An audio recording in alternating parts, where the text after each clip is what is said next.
All right, yep. Back up and running. There's a visitor.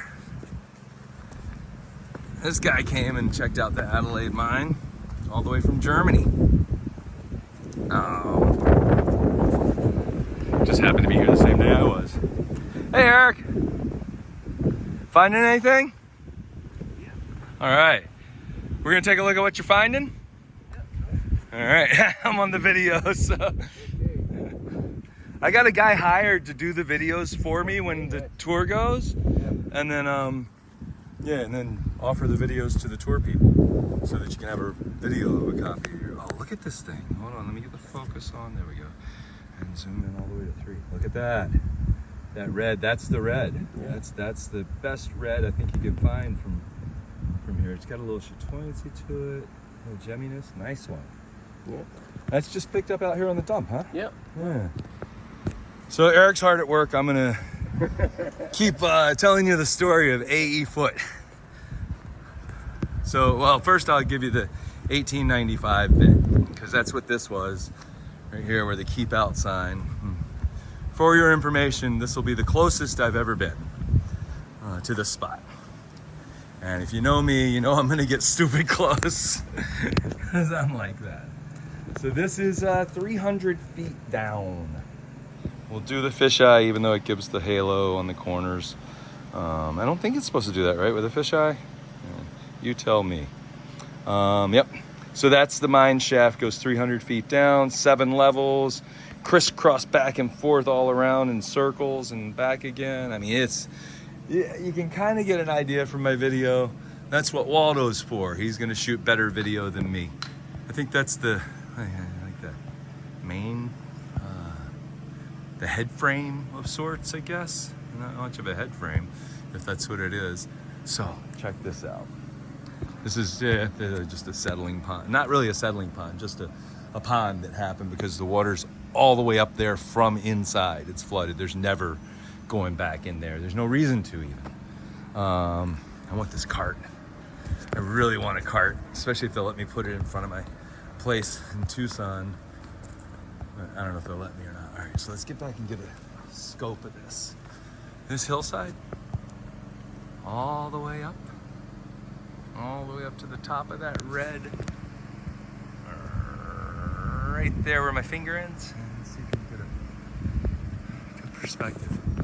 That's where this mine shaft started.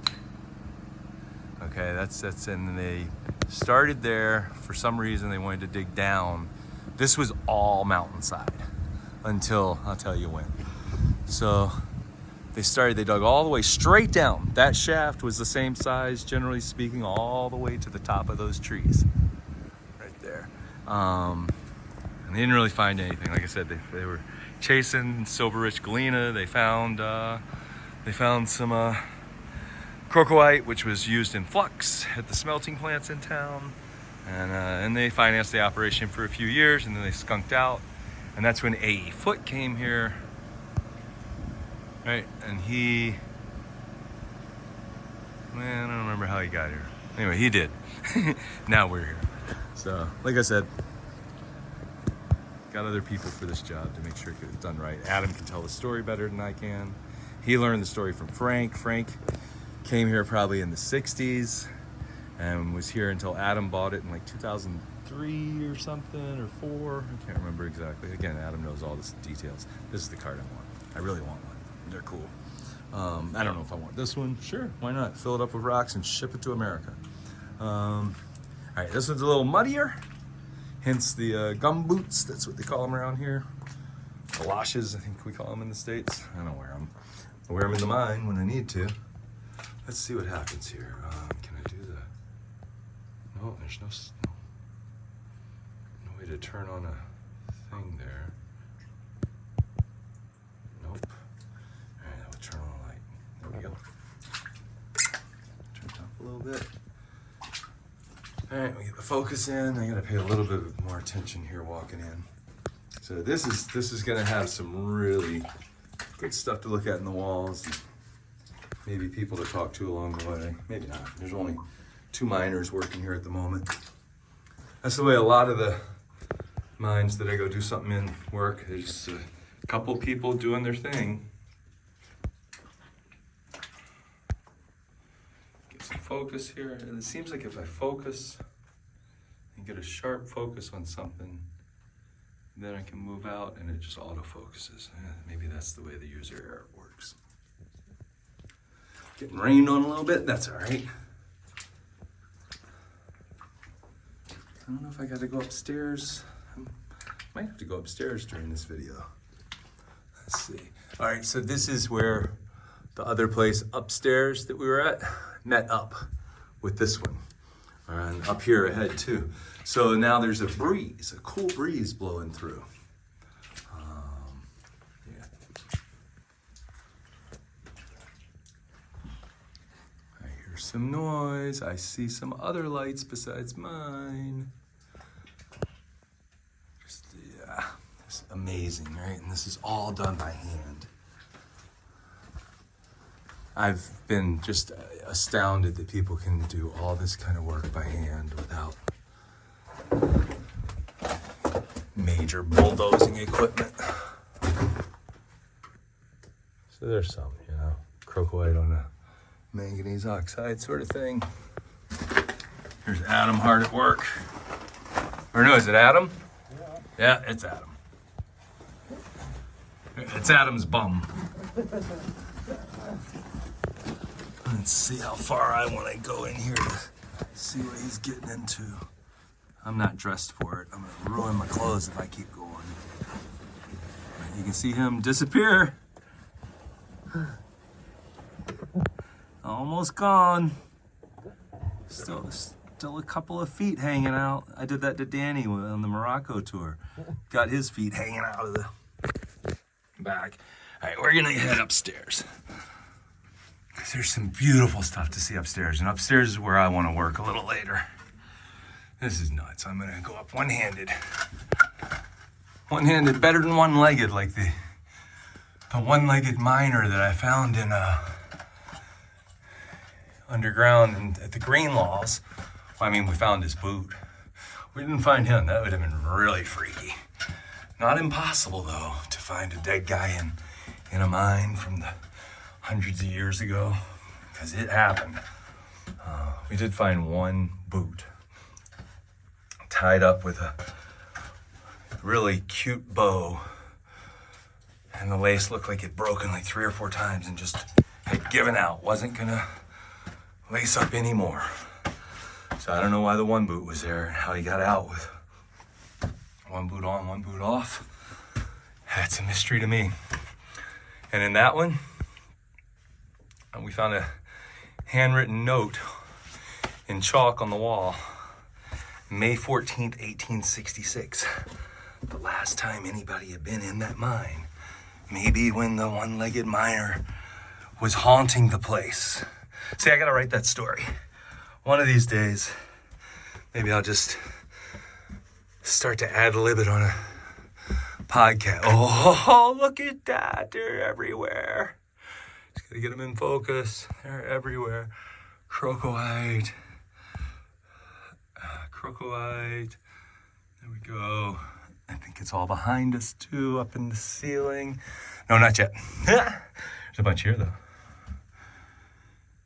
Right.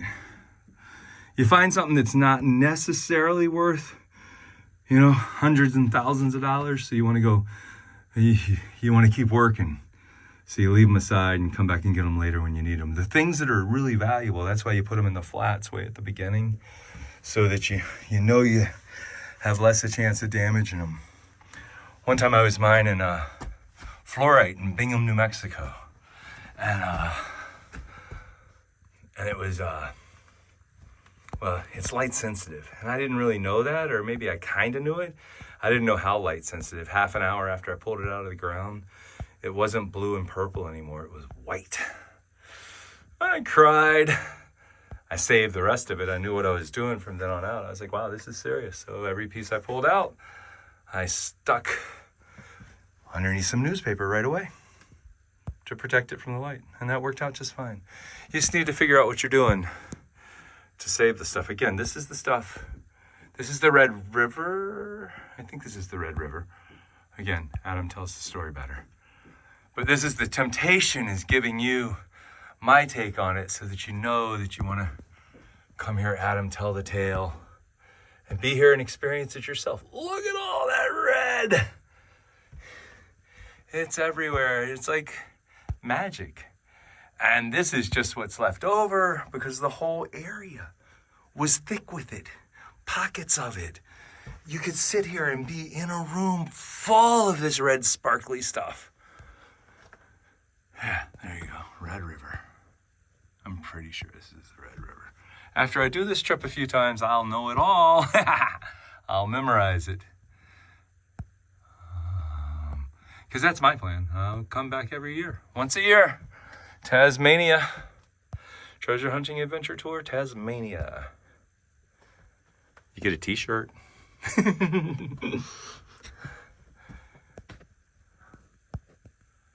see.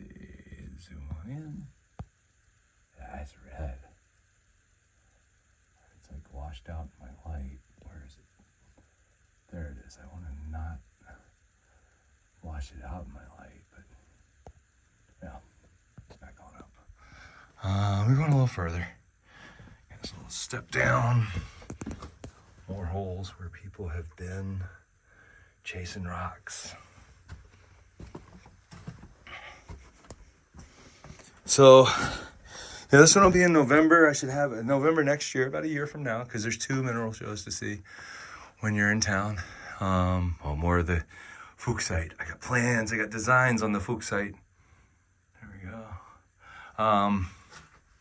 And we've got like 5 or 6 mining trips or collecting trips lined up so far. This is it. This is probably the Argentiferous galena. Oh God, it's heavy. Well, it's lead, so it should be heavy. Look at that fun stuff. And this probably has some amount of silver in it. This is what they were chasing in 1895, and Adam just found it recently.